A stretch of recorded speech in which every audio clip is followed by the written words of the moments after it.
السلام علیکم سامعین، 17 رجب المرجب کی تاریخ شروع ہو چکی ہے، 8 فروری ہے۔ خبر کا عنوان ہے آج کی سپریم کورٹ میں ہوئی بحث سے مولانا محمد کلیم صدیقی دامت برکاتہم کا کیا فائدہ ہوگا۔ دراصل آپ کو پتہ ہے کہ آج سپریم کورٹ میں عرفان خواجہ خان کا معاملہ اٹھا، اس پر بحث ہوئی اور جمعیت علماء کے بہت بہترین بہت سینئر ایڈوکیٹ اس معاملے کو دیکھ رہے ہیں۔ انہوں نے بحث میں سرکاری وکیل سے سپریم کورٹ کے فاضل جج صاحبان کی موجودگی میں یہ پوچھا کہ اول تو عرفان خواجہ خان پر یہ ثابت نہیں ہو سکا کہ تبدیلی مذہب پیسے لے کر کرایا یا نہیں، دوسرے کہ اگر تبدیلی مذہب کرایا بھی ہے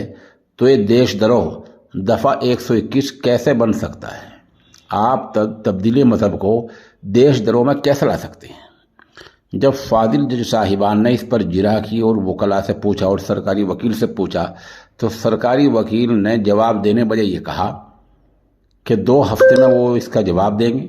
وہ UPATS سے مشورہ کر لیں، صلاح و مشورے کے بعد 2 ہفتے بعد اس پر جواب دیں گے۔ آپ کو بتا دیں کہ چونکہ داعی اسلام حضرت مولانا محمد کلیم صدیقی دامت برکاتہم کا مقدمہ اور عرفان خواجہ خان کا مقدمہ نمبر 1 ہی ہے،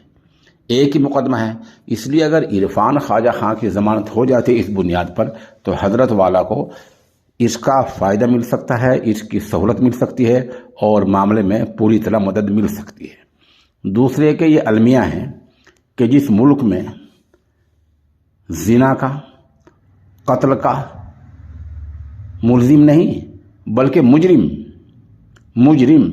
بار بار پیرول پر آ رہا ہے، 40 دن لوگوں کو امن کا سندیش دے کر جا رہا ہے اور 1-1.5 مہینے تک اپنی سبھائیں لگا رہا ہے، آن لائن لوگوں کو شانتی کا پیغام دے رہا ہے، وہ کیسے باہر آ جاتا ہے؟ اور اتنا نیک آدمی کس طرح جیل کے اندر بند کر رکھا ہے کہ ضمانت ہونے کو ہوتی ہے تو سرکار پھر کوئی اڑچن لگا دیتی ہے۔ آپ دعا کیجئے کہ اللہ رب العزت حضرت والا کا معاملہ جلد حل فرما۔